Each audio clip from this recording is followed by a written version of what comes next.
Сәлем, балақай.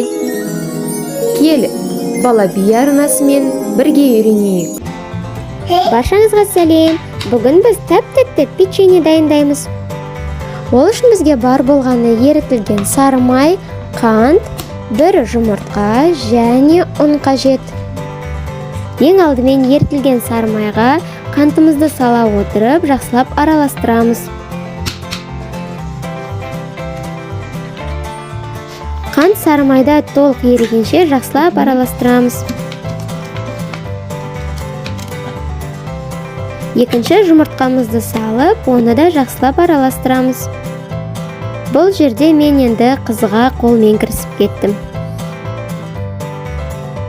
Егер де осы кішкентай аспаздың жалғасы болған қаласаңыздар, тағы қандай тамақ түрін пісіріп көрейік, соны комментарийге жазып кетіңіздер. Соңында ұнымызды салып, жұп-жұмсақ қамыр илеп аламыз.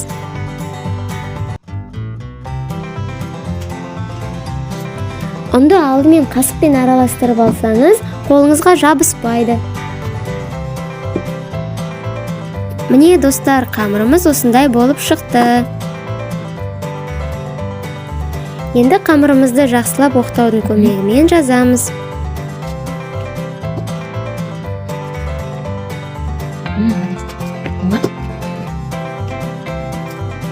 Мінекей қамырымызды осылай жайып алған соң, түрлі пішіндермен печеньені ойып аламыз.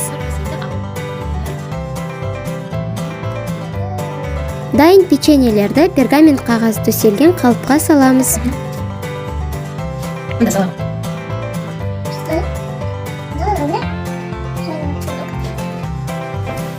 Енді барлығын қызып тұрған пешке салып пісіріп аламыз. Мінекей печеньелеріміз дайын болды. Тадам! Қараңыздар, қандай тәтті, жұмсақ, қып-қызыл печеньелер. Достар, сіздер де жасап көріңіздер, астарыңыз дәмді болсын.